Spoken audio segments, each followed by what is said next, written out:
Well, we've arrived at the 6th week of Lent, which is Holy Week. And I would thought it'd just be good to go through the different ceremonies and maybe how they can reflect in our lives. So we see Jesus being hailed into Jerusalem with the hosannas to the Son of David. Perhaps as this week continues and we walk through it, is to just think, what place does Jesus have in my heart? On a day-to-day basis, how often do I think of him? How often do I call upon him? How often am I aware of how close he is to me? That he is present everywhere, in everything, and especially inside of me and inside of you. Each one of us together hold as a treasure that presence of Jesus as he is the central part of our life. On Tuesday of this week, we will also celebrate the Chrism Mass, which is, as many of you know, is a very special moment in the life of the church because the priesthood, which is a priesthood of Jesus Christ, there's only one priest really, and that's him, Jesus Christ. But he's asked us, some of us called, to continue his ministry of touching people's lives and proclaiming the word. And so we do ask the priest to come together with the bishop, me. And so we'll renew our priestly promises that we took at our ordination. With me, I'll ask the priest to reaffirm their dedication to being priest for you, the people of God, and for the Holy Church around us. It's a very moving moment when we come together in a unity of sharing the life of Jesus Christ.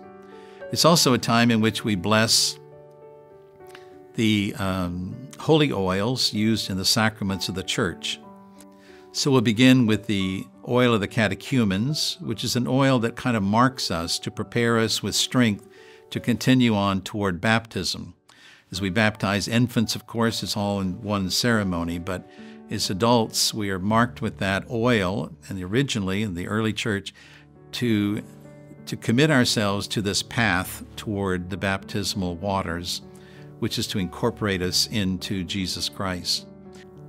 We will also consecrate the oils for the infirmed or the sick, and those oils are taken into the parishes again, as all of them are, and to minister to the sick, people who have maybe fallen under the weight of age, or they're in an illness or some other malady. But it's a great symbolism of one oil being taken throughout the diocese to touch and to reach out to people who are ill. And then finally the chrism oil, which is the holiest of oils, mixed with a balm or balsam, perfumed oil, which shows the royal nature of belonging to Christ.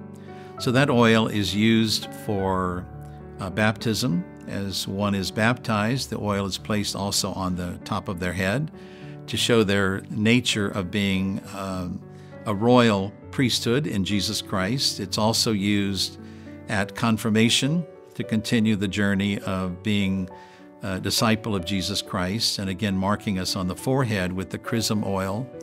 We also use it at the ordination of priests, and so this year again, as we did last summer, we'll have 2 new priests being ordained and using the oil that we will consecrate this week. So those are very special moments with the oils and very special gifts. Then we move into Holy Thursday. It's a very special day, and I would encourage all of you to do the best you can to attend the Mass of the Last Supper. It is special. It's the same Mass that we have every Sunday, every day, but it is a commemoration of that night in a very special way that Jesus gathered with his apostles, and he did other things besides the Eucharist. And those things we symbolize. So the celebrant, the pastor in your parish, or myself in the cathedral, will wash the feet of disciples, of some of the members of our parishes. It's a simple symbol that Jesus, God, washed our feet. He was a servant to us. In any other kind of hierarchical situation, it would not be that way. We would be washing his feet. But the humility of God is seen there, that Jesus humbled himself in many ways. Becoming man is the first act of humility. But that he also got on his knees and he washed the feet of his disciples. And he said, if I, your Lord and Master, have washed your feet, you should wash each other's feet. And so as we've been reflecting through this Lenten time of being faithful to the words that we profess and the words that we hear, this is another one. If Jesus has washed our feet, and that ultimately on the cross, dying for us, then we should make the effort to do the same toward others, especially our enemies, which we talked about yesterday as well. And then Jesus sat with his disciples, and of course there was arguments as to who was the best, something we're very familiar with in our own life. But he simply asked them to do something very special, and that was to love each other. When we speak about the commandment to love, we perhaps think of somebody, maybe I don't know, but Jesus was looking at them as intimate friends, sitting across the table from each other. And so we're talking about families, that you be ready to die for each other.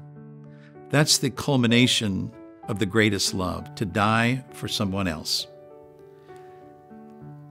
So when the Eucharist is brought to us, it's a sign that Jesus did that very thing for you and for me. He died for us. And so it's almost like making a pact.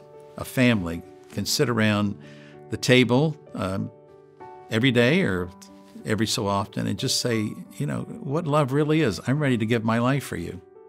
Sometimes in our culture, it's a little hard to say that to one another. But in fact, it's true. We're ready to die for each other, to give our life. That's true Christianity. That's where God enters deeply, not only into me, but also into our communal life. Jesus said, where 2 or 3 are gathered in my name, I'm there. Our world is thirsty for the presence of Jesus. And our love for each other gives the opportunity for him to be truly felt and present in our midst. And then, of course, all that is culminated and brought to life in the Eucharist itself. Jesus asks us to do something, and he himself accomplishes it in his own life. And he leaves us the sacrament of his body and blood. If I have done this for you, then here I want you to do it for me. He feeds us with his life, with his word, with his Eucharist. And so Thursday night is a very special night in the life of the church to go back to those origins of who we are. Friday, of course, we know is the dramatic moment of Jesus' death on the cross. The cross is part of being a disciple, to take up your cross and follow me. And to go through the ceremony is like a recommitment to not ignore the cross in my life, not to ignore the crosses in anyone's life, but to say this somehow is mystically the way Christ is calling us into discipleship with him, to identify with him. Saturday is silent. It's after the cross, the time in the tomb. And then, of course, Saturday night, the Vigil Mass, we call it the mother of all liturgies in the church, is the height of everything. There's baptisms, there's renewal of our baptismal promises. It's kind of who we are. And it is a highlight, really, of our liturgical year. But I invite you to attend these liturgies in your parishes or at the cathedral and to be together. Is it long? Yes, it is a long ceremony. But if we enter into the spirit of it, time makes no... To God, 1 minute is like 100 years, and 100 years like 1 minute. So in God's mind, there's no time. So give ourselves to these beautiful liturgies so that we can celebrate the beautiful resurrection of the Lord on Easter Sunday. God bless you, and thank you for your attention during these 5-6 weeks of journeying together during Lent. May God bless you and give you the grace that you need to live the life of Jesus Christ in our world today.